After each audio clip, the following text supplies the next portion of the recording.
आपको तो पता ही होगा कि मैं अपना गेमिंग रूम बनवा रहा हूँ, जिसके लिए आज से कुछ दिन पहले मुझे पैसों की नीड पड़ती है। तो मैं बैंक जाता हूँ मम्मी के अकाउंट से पैसे निकालने के लिए, और बस क्या था, इतने ही बीच में मैं कुछ पैसों की घपलेबाजी कर देता हूँ। अरे साला, ये तो अलगे फ्रॉड चल रहा है। और उन पैसों से मैंने 14 फरवरी के दिन श्रेया को एक अच्छा सा गिफ्ट भी दिया था, जिससे उसका रिएक्शन कुछ ऐसा था। बेबी, आपने जो मुझे वैलेंटाइन डे पे गिफ्ट दिया था ना, मैं उससे बहुत खुश हूँ। लेकिन तभी पता नहीं कैसे मेरी बहन को ये सारी बातें पता चल जाती हैं, और तब वो मेरे पास आती है और कुछ ऐसा बोलती है। भैया, मैंने तुम्हारी घपलेबाजी पकड़ ली। तुमने मम्मी के 1 लाख में से 10,000 रुपए चुरा लिया है। अगर तुमने मेरी 3 विशेष पूरी ना की तो मैं मम्मी को बता दूं। देख रहे हो तुम लोग किस तरीके से मुझे ब्लैकमेल किया जा रहा है, बट मेरे पास कोई चारा बचा भी नहीं है भाई। बिना कुछ सोचे और समझे जब मैं इससे पूछता हूँ कि तेरी पहली डिमांड क्या है और तेरे को क्या चाहिए, तब ये मेरे को बोलती है मुझे ये एक्सपेंसिव सा बैग चाहिए। अब आपको पता ही है लड़कियों को बैग कितना ज्यादा पसंद होता है, तो ये बैग ये फाइंड करती है, एंड इसके बाद इसका कॉस्ट मुझे पूरा 1,000 रुपए पड़ जाता है। और इतने बैंक अकाउंट में मेरे पैसे भी नहीं थे, बट कैसे भी करके मैं इसका ऑर्डर रिप्लेस कर देता हूँ। लेकिन इसकी पहली वाली डिमांड से ज्यादा एक्सपेंसिव इसकी दूसरी वाली डिमांड थी, जिसमें एक नॉर्मल प्लेयर को 2-2 3-3 साल लग जाते हैं उस डिमांड को पूरा करने के लिए, और वो मुझे करनी थी सिर्फ अगले 24 घंटे के अंदर। वो डिमांड थी कि इसकी आईडी को नूब से प्रो तक ले जाना, और इसकी आईडी में प्राइम लेवल ऐड कर देना, और काफी सारा कलेक्शन भर देना, जो कि सिर्फ 2 ही चीजों से पॉसिबल हो सकता है। पहला तो जोन पुश। अब जोन पुश करने के लिए मैं अपने सारे दोस्तों को इंस्टा और व्हाट्सएप पे कॉल कर देता हूँ, लेकिन वो लोग मुझे मना कर देते हैं। हाँ, जोन पुश से रिजेक्शन पाने के बाद मेरे पास सिर्फ एक लास्ट चांस बचता है, वो है सोलो टूर्नामेंट। और आज से लगभग 1 महीने पहले ही मैंने गेम क्लास पे टूर्नामेंट खेलना स्टार्ट किया था, और मैंने गेम खेल कर 100 कॉइंस कलेक्ट भी कर लिए थे। और आप लोग अपनी स्किल के अकॉर्डिंग कोई सा भी मोड खेल सकते हो, चाहे वो डुओ पे हो, चाहे वो स्क्वाड पे हो, चाहे वो 1v1 का हो। और याद आया, मैं CS रैंक काफी ज्यादा खेलता हूँ, और मेरे को 1v1 करना पसंद भी है, तो मैं काफी देर मैचेस वगैरह देखता रहता हूँ कि कौन सा मैच मेरे लिए बेस्ट रहेगा। तो मैं डुओ को सिलेक्ट करके यहाँ पे एंट्री ले लेता हूँ, और जैसे मुझे टाइम पे आईडी और पासवर्ड मिल जाता है तो मैं ज्वाइन कर लेता हूँ, एंड अपने दोस्त को भी ज्वाइन करवा लेता हूँ। अब ये वही बंदा था जो पिछली वीडियो पे ऑलरेडी काफी ज्यादा अच्छा खेल रहा था, बट हमारे अपोनेंट वाले बंदे को आप देख रहे हो, दोनों ही बंदे जो है ना वो ग्रैंड मास्टर प्लेयर है, और ऊपर से इनका अच्छा खासा कलेक्शन है, और ऊपर से ईवो गन्स भी हैं। तो देखते हैं कि क्या हम इनसे जीत पाएंगे। और ये जो बंदा है ना, ये तो भाई यहाँ पे ब्लू क्रिमिनल भी ले रखा है, और ऊपर से गने भी इसकी ईवो है। लेकिन अब देखना ये है कि क्या स्किल जीतती है या फिर ईवो गन्स वगैरह जीतती है। और जैसे ही पहला राउंड स्टार्ट हो जाता है तो मैंने यहाँ पे शॉटगन ले रखी थी और टी-शर्ट ले रखी थी। अब मेरे को लगा था ये बंदे क्या ही खेलेंगे, क्या पता टॉप अप वाले हो, इसके पास स्किल वगैरह कुछ भी ना हो, और यही आगे चल के मेरे लिए काफी घातक होने वाला था। जैसे यहाँ पे मैं आगे निकलता हूँ, मेरा दोस्त तो पहले ही मर गया था, और ये बंदा भाई उछल कूद करके मेरे को क्या ही खतरनाक वनटे मार के खत्म कर देता है। सिर्फ एक राउंड को हारकर मुझे ये तो अभी पता चल गया है कि इन बंदों के पास टॉप अप के साथ साथ काफी अच्छी खासी स्किल भी है। तो जैसे ही दूसरा राउंड स्टार्ट हो जाता है तो मैं दोनों बंदों के बीच में घुस जाता हूँ, एंड एक बंदे को जल्दी से M10 से नॉक कर देता हूँ। अब यहाँ पे सिर्फ एक ही बंदा बचा था, बट मैंने ग्लूवाली इतनी ज्यादा लगा दी थी कि मैं नीचे कूद जाता हूँ, और यहाँ पे ये बंदा भी नीचे कूद जाता है। ये लास्ट प्लेयर था, और इसी बात को मैं हल्के पे ले लेता हूँ, और यहाँ पे मैं बिना ग्लूवाल के खेलने लग जाता हूँ, जिससे ये बंदा मेरे को जल्दी से हेडशॉट मार के नॉक कर देता है। और दिमाग तो देखो बंदे का भाई, पीछे आके जल्दी से ग्लूवाल लगा के मेरे को फिनिश भी ले लेता, ताकि मेरा जो टीममेट है वो मेरे को रिवाइव न दे पाए। अब यहाँ पे PS ऑलरेडी काफी अच्छा खेलता है रैंक में, तो मुझे लगा था कस्टम भी काफी अच्छा खेल लेगा, पर यहाँ पे PS ने काफी बड़ी गलती कर दी थी। ये गुलवाल लगाए बिना ही सामने चला जाता है, और वो बंदा इसका फायदा उठा के हम दोनों बंदों को लपेट देता है। लेकिन इस बंदे की एक्यूरेसी को देखते हुए मैं PS से प्लानिंग करता हूँ, एंड बोलता हूँ कि PS इसको सबसे पहले लपेट देते हैं, और इस प्लानिंग में हम सफल भी हो जाते हैं। अब यहाँ पे सिर्फ गोल्डन वाला बंदा ही बचा होता है, और ऊपर से जोन भी आ रहा था, तो हमें लगा कि इसको तो हम जोन पे ही एलिमिनेट करा देंगे, बट ऐसा नहीं होता भाई। अब यहाँ पे तो देखो ये बंदा मुझे ही जोन पे लेने की कोशिश कर रहा था, लेकिन इससे भी बड़ी गलती तो मुझसे ये हो गई थी कि जल्दीबाजी में मैं ऑस्कर नहीं लाया था गेम पे, और ओरियन को ले आया था, और इसी बात का ये फायदा उठा रहा था बंदा, और हर बार क्राउच करके मेरे को खत्म ही कर दे रहा था। आप लोग देखो 0-2 राउंड हो चुका है, और जिस तरीके से मेरी धड़कनें काफी ज्यादा तेज चल रही है, उसी तरीके से आप लोग भी देख के ये चीज इमेजिन कर रहे होंगे कि अगर PS इस बंदे को नहीं मार पाया तो क्या होगा, बट उससे पहले ही PS यहाँ पे उस बंदे को मार देता है। तो फाइनली एक राउंड तो कैसे भी करके रिकवर करवा दिया PS ने, बट जैसे ही दूसरा राउंड स्टार्ट हो जाता है, यानी 2-1 का स्कोर होने के बाद जैसे ही तीसरा राउंड स्टार्ट होता है, तो मैं जल्दी से उस बंदे को लपेटता हूँ जो वन टेप काफी ज्यादा मार रहा था। अब फिर से यहीं पे गोल्डन वाला बंदा बचा होता है, और क्या मैं उसको मार पाऊंगा? एक नजरिए से देखा जाए तो मैं इस गोल्डन वाले बंदे को ऐसे करके नहीं मार पाता था, बट इसने बहुत बड़ी गलती कर दी थी अपने आप को पैक करके, और इसी का फायदा उठा के मैं गुलवाल के ऊपर चढ़ जाता हूँ और M10 भर के इसको खत्म कर देता हूँ। यार मुझे इस बात की खुशी हो रही थी कि 2-2 राउंड रिकवर हो गया है, बट इसके अगले राउंड पे PS जल्दी से उन बंदे को ऊपर रश कर देता और पहले ही खत्म हो जाता है। मेरे सामने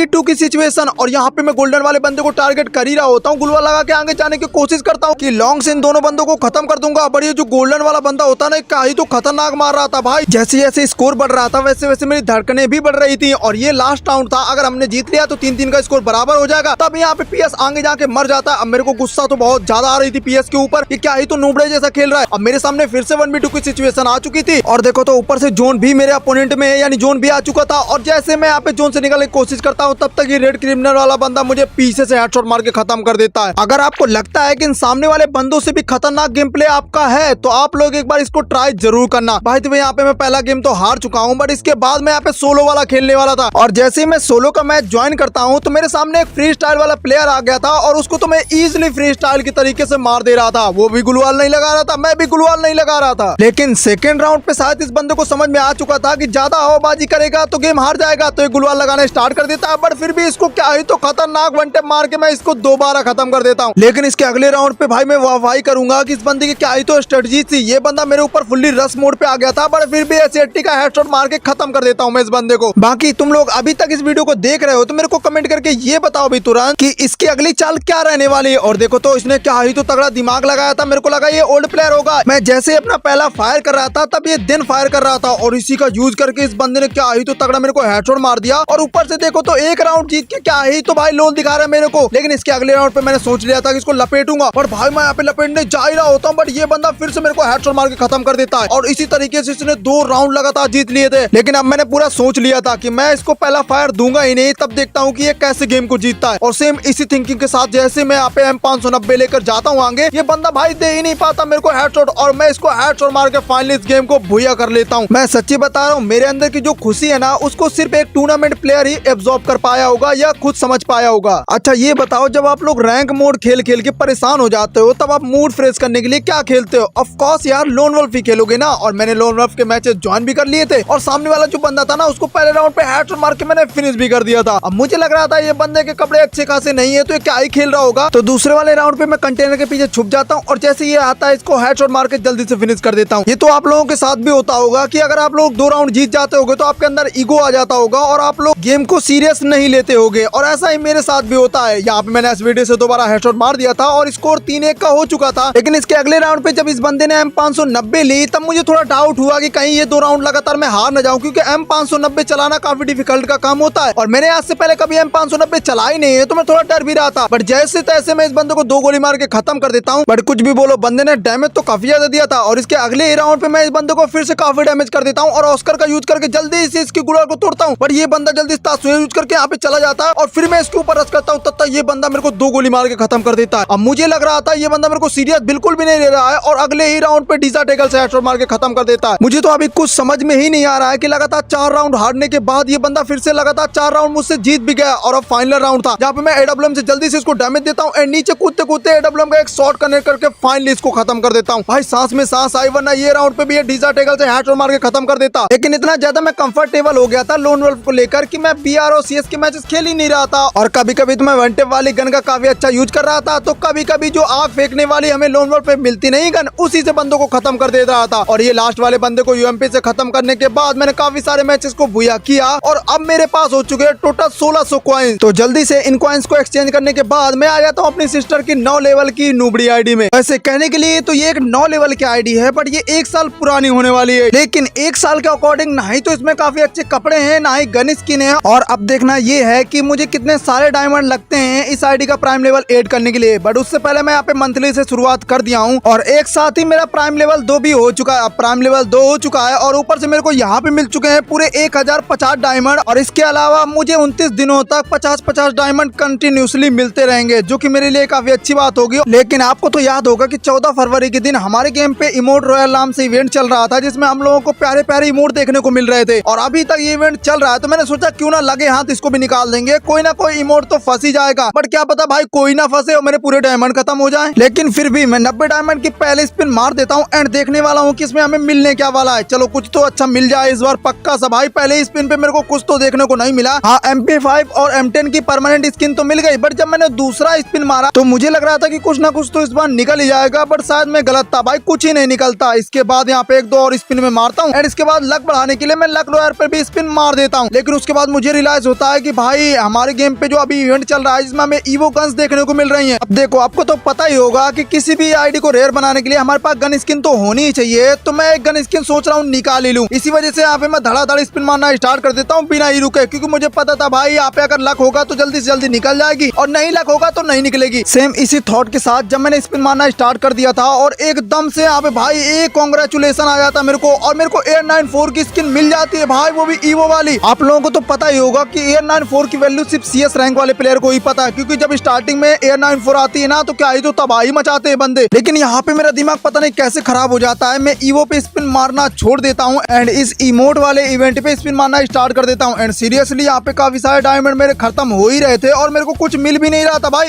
एक इमोट तो दे देता ग्रेना, पर भाई मेरे को एक इमोट भी नहीं देता और ऊपर से यहाँ पे तो देखो मेरे सारे डायमंड खत्म होने की कगार पे आ जाते हैं और सिर्फ 60 डायमंड बचे थे। अब 60 डायमंड में मैंने एक 20 की स्पिन मार दी थी, उसमें भी मेरे को कुछ नहीं मिलता और 20 की लगातार 2 स्पिन मारने के बाद भी मुझे कुछ नहीं मिलता और मेरे यहाँ पे डायमंड 0 हो जाते हैं। लेकिन प्राइम लेवल मैंने 2 तो कर दिया था और मुझे यहाँ पे प्राइम लेवल 8 करना था, तो मैंने सोचा कि एक वीकली और मार देते हैं। बिना टाइम को वेस्ट किए मैं जल्दी से एक वीकली को परचेज कर लेता हूँ एंड एक वीकली से मुझे 286 डायमंड मिल जाते हैं और उसके बाद यहाँ पे मैं देखता हूँ तो हमारे गेम पे 12 बजे के बाद पैंथर वाला इवेंट भी चलने लग जाता है। और आपने कहीं ना कहीं सुना होगा कि जब इवेंट आता है तो उसके कुछ घंटों बाद ही हम लोगों का लक काफी अच्छा खासा काम करता है और उसके बाद लक काम नहीं करता। तो मैं यहाँ पे अच्छा खासा फायदा उठाने का ट्राई करता हूँ। मैं तुरंत ही एक के बाद एक स्पिन मार ही रहा होता हूँ एंड यहाँ पे मेरे को सिर्फ टोकन ही मिल रहे थे, कोई अच्छी चीज नहीं मिल रही थी। और ऊपर से यहाँ पे देखो लास्ट वाली 90 की स्पिन मैंने मार दी है और उसके बाद भी मेरे को सिर्फ टोकन ही देखने को मिले हैं भाई। वीकली के पूरे डायमंड खर्चा करने के बाद मेरे पास सिर्फ 20 ही टोकन हो पाए हैं, लेकिन बंडल और ग्लूवाल और ऊपर से इमोट और लड़की वाला बंडल भी काफी ज्यादा अच्छा देखने को मेरे को लग रहा है। इस वीडियो में आप सभी लोगों के लिए होली एडवांस में एक बम्पर ऑफर दे रहा हूँ। हाँ, इस आईडी का मैं गिव अवे कर रहा हूँ, तो आप लोगों को ज्यादा कुछ नहीं करना, इस वीडियो के नीचे 1000 कमेंट कर देना है। तो मैं एक बंदे को रैंडमली यहाँ पे ये आईडी दे दूंगा जिसमें 7 दिन की वीकली एक्टिव है और ऊपर से मंथली भी एक्टिव है। बाकी ये वीडियो जो आपको सामने दिख रही है इसमें हमने FFMIC में 50,000 डायमंड जीतने की भी कोशिश की है। तो जल्दी से इस वीडियो को क्लिक करके अभी वॉच कर लो और हाँ, चैनल को सब्सक्राइब कर देना, वीडियो को लाइक कर देना। तब तक के लिए मिलते हैं, टाटा बाय बाय।